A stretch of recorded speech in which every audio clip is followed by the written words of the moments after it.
You know, Infernity is an ever-evolving deck. I create this deck list right now. I think this is the optimal deck list. Next week a ban list might happen or something. The whole deck changes. New support cards get announced. Could be TCG exclusive like the Descent. The whole deck changes. Infernity is a very unpredictable deck. In between constant new developments. Yeah, it's just a tough deck to probably build. I gave my all, and I think right now this is the better variant, even better than DD Infernity, simply based on the fact that the end board is just a bit better. Which you might or not might agree with, you might not agree with. It's, well, not an easy situation. The main thing I decided to return to 3 axes is the ability to run Infernity Pawn, and that might confuse you, because you don't see Infernity Pawn in this deck list. And why did I even want to play the Infernity Pawn? So, Infernity Pawn is a level 1 Infernity monster I'll show to you. That basically enables you to skip your draw phase. The desperate reasoning for wanting to skip the draw phase in Infernity is because the Garrus skips your next main phase 1 if you use the self-revive, which you do in every combo basically.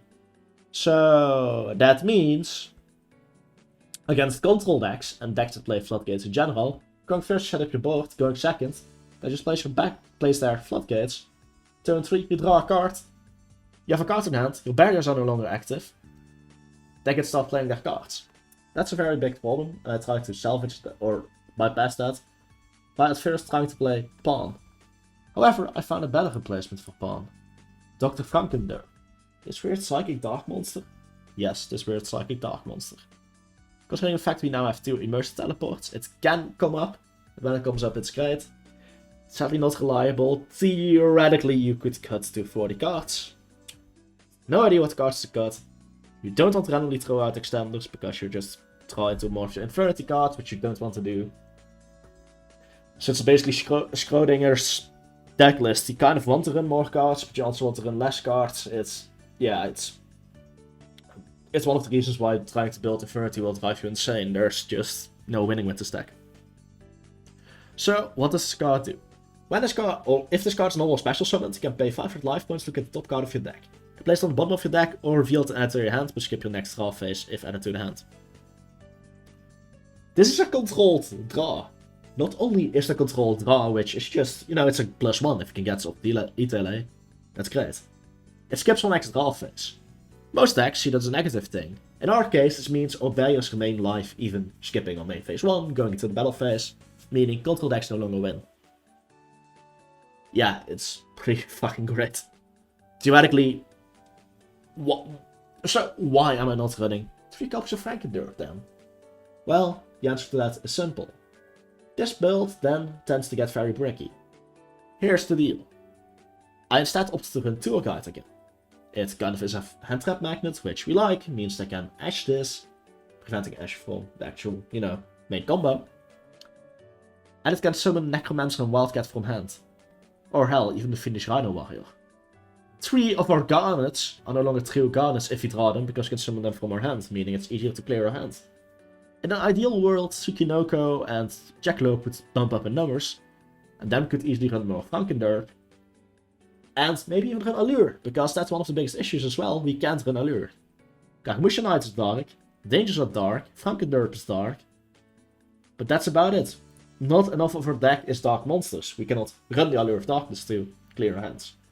So let's dig into the actual deck. 4 minutes of talking about what came to this deck list. I think it's an important thing to talk about, since it helps you understand how I came to this point, why I reached this point. Not a new introduction to the 3 axes if you've watched my previous builds, is the 1 instant fusion, 3 ready fusion. Despite ready fusion being hard once per turn, and same with instant fusion, basically running 4 copies with the same card, I think it's still worth it. Wanna know why? It serves 2 purposes. In order to go full combo, by the way, with Infernity, you need 2 things. 2 level 3 bodies to go into Cherubini, sending Finnish Rhino Warrior, sending Archfiend, and any revival spell. The thing is, if you have a 3rd level 3 monster, you can link the Cherubini off into Cross Sheep, summon the Zombie Warrior with your instant or ready fusion, under the marker of your Cross Sheep, reviving the Archfiend. These aren't just level 3 monsters, these also count as a revival spell. They serve 2 purposes, making them absolutely fucking insane. One of the recent discoveries are made due to DD Infernity, which I will also apply to this deck. As a result, we run 3, 6, 7, 8, 9, 10 revival spells. Which still isn't ideal. But I will show you 4 test hands soon. Basically just replacement free play videos, since I really don't care about dealing with other people with this deck. I don't want to waste their time, it's kind of rude. And what you'll discover is that even if we don't open any of the revival spells, we can still go into Sayuja and some of the time just, you know, use Sayuja to still go off. Because we can just draw into a revival spell. Now, one thing I'm kind of considering is throwing back the Hyris, which might confuse you and why it's not in here. Because then we can go into Sayuja and special summon the Archfiend from our hand. However, that comes with one issue. That would require a third Sayuja, otherwise we don't have enough Sayuja as an extra deck. The extra deck space is very, very tight. I don't want to cut the health of the Arclight, because as you've seen with DD Infernity, this deck will suffer from the same issue. Our end boards will not be good enough to win against most decks. To kind of remedy this, we run 2 Break, 2 Barrier now. I decided to run 4 back row, and I decided to opt for the second Break over the third Barrier, since I think Break is a better card in combination with Appaloosa. And against control decks in general. Because it plays around cards like Soul Judgment, which they might just play to negate the other barrier, and then it can become tricky. But yeah, this is, from what I know, the most perfect build, because I'm not convinced to run Hyris just for that one situation where we want to summon it from the hand with Sayuja, which mostly is due to not having the ability to run a third Sayuja. If you were to find room for the third Sayuja, it would be a door that would open, but sadly we do need to run the Cross Sheaf, we do need to run the Zombie Warrior, we already cut Savage Dragon out of this build. I just don't see it realistically happening. But yeah. As I talked about, 2 Parallax Seed, this is basically a revival spell. I have a combo showcase, which I will link in the description, where you can see how you use the Parallax Seed. Yeah, triple Ready Fusion and Instant Fusion. You basically, instead of using a revival spell, you link off the Cherubini with another extender to go into Cross Sheep. You play the Ready Fusion under it. Boom, you can now revive your Archfiend. It really is that complicated to apply. And it grants small revival spells. Monster Reborn makes sense. Succession makes sense. Into the Void, and Upstart Goblin basically cuts your deck down to 45 cards, which theoretically is more consistent. But yeah, here's the issue. We run 1 Archfiend for the Infernity engine, 1 Patriarch, 1 Wildcat, 1 Necromancer, 1 Avenger, 1 Mirage, 2 Break, 2 Barrier, Paranoia, and Launcher. Traditionally, in my old builds where I actually opened Necromancer, Launcher would just be counted as a revival spell, you know? If you open Launcher, fine, you can still make your full combo. This is no longer the case, we lose out on Launcher as a starter. Furthermore, we are less tolerant towards opening the Infernities. We no longer want to open a Necromancer. Opening Patriarch... I suppose Patriarch is fine. Doesn't really help you, but it doesn't, you know, hurt either. Opening Wildcat, Mirage, or Avenger, that's a problem. Opening one of these also doesn't really help you, but they don't hurt you as much. But yeah, opening one of these 3, it's kind of tricky. We do have Pop-Up, which can theoretically solve that issue, but it's rough. So now we look at the actual, yeah, well, this is Cherubini target, I think I talked about this. Frankenderp to Itale is also covered, let's talk about the rest of 3 access extenders. So opted with 1 Tracker, 1 Wielder, alternative Itale targets. To make the second Itale theoretically viable, they just have 1 Heartlands per turn special summons, which makes them great, which makes them useful. That's why I decided to opt running them. 2 Gillosaurus, 3 Fossil Dig, just the most easy way to run the engine, I think. Yeah, I think 2 Gillosaurus, 3 Dig is enough. I think it's the best ratio for this engine. 1 Tsukinoko, 1 Jackalope, just the only level 3 dangers. I mean, honestly, we would probably run any level 3 dangers. Then being dark sadly isn't relevant, we cannot run Allure. I talked about this earlier in the video. Double Kagemusha with a Rota, non-summon any level 3, get to special summon it, which is pretty nice. Theoretically, at 2 it can break. But yeah, that's a very unlikely situation to happen. Chances of that are very, very slim. Talked about these. Popper Up just fixes your hands. Digs for extenders. Gets garnets out of your hand, you know. If you open a Wildcat, Mirage, Avenger, this can at least get rid of it. This can be ashed. Keep that in mind. Yeah, I talked about... This is just a level 3 monster that you can set. This is the illegal Infernity card. It's a level 3 monster you can literally set. Since it itself summons a level 3 token, which you can use for Cherubini, it's literally a settable level 3 monster. It's basically the thing Infernity has been dreaming about for 11 years, but finally got it with B3% Descent. I think I talked about most of the other stuff already in the main deck. Yeah, so Break versus Barrier is an interesting argument. I think with Appaloosa, Break makes more sense. In a way, Break's more versatile as well. If they kaiju your Archfiend, Break is still alive. Same cannot be said for Barrier. Cyber Dragon is also a very relevant deck. This can at least kind of prevent the Cyber Dragon from linking away your Appaloosa. Or Contact Fusion, I should say. So maybe 2 Break over 3 Barrier is better. And I do opt for the 4 traps if you don't need one, that's fine. It also serves a purpose, like if you open all of the Infernities and you cannot play, at least you have some other to play, which can save you time. Which you can buy you time, which might be enough. An extra deck, level 3 ready / instant fusion target. 200 eyes needed for the loop.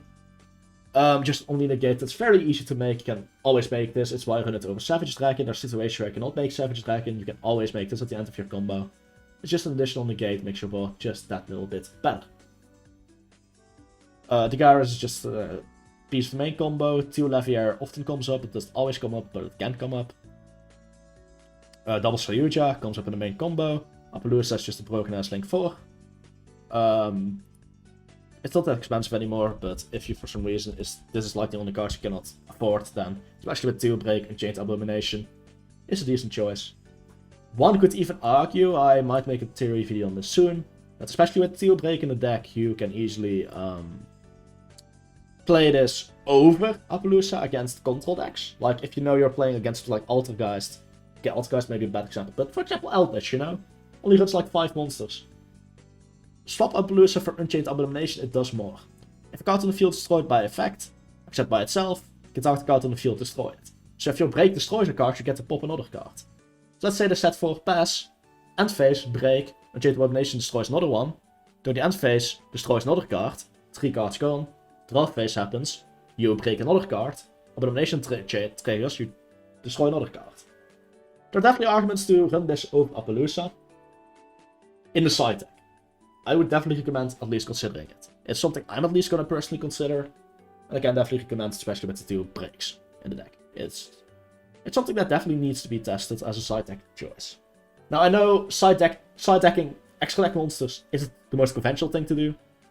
But I definitely think it's reasonable to, yeah, do that. Certain matchups. Just link to with the best arrows. Recently somebody brought up an interesting thing for the blocker, for the barricade board blocker.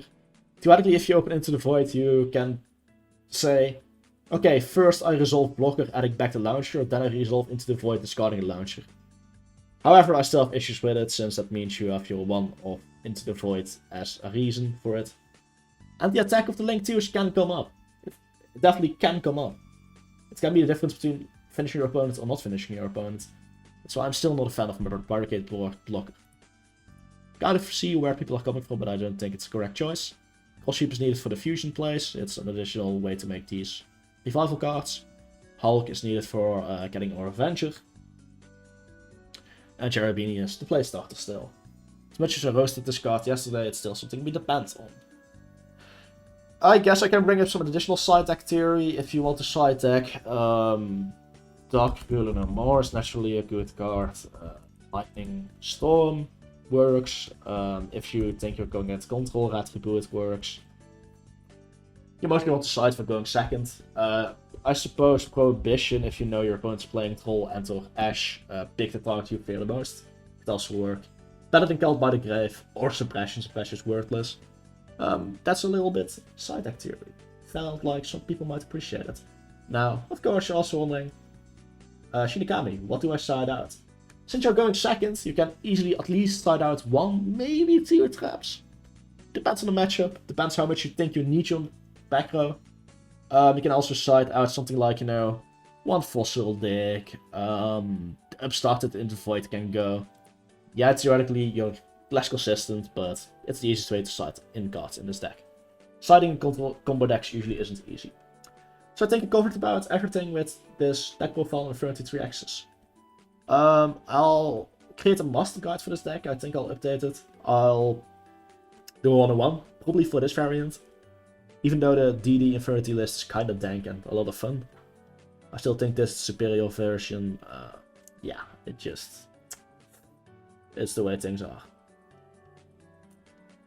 If you find a room 203rd Sayuja, because the Hyrus, I just haven't found a room yet, it's theoretically the one upgrade to this deck. And I would love to run Infernity Pawn, but that would mean we have to go back to trying to open Necromancer with stuff like Piri Reismap.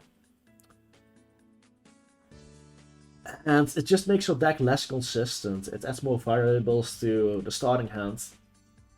In exchange for more power, you're getting more power, but you're also less consistent. I don't like that. So yeah, Infernity 3 axis. That's about all I have to say about it. If you all enjoyed the profile, hope it was insightful, or whatever you want to call it. Hope you all have a beautiful day. I hope you do. I think this will probably be the last time I build 3 axis. I think I've reached perfection here. I can't imagine a better ratios. So I hope you all have a beautiful day. Goodbye.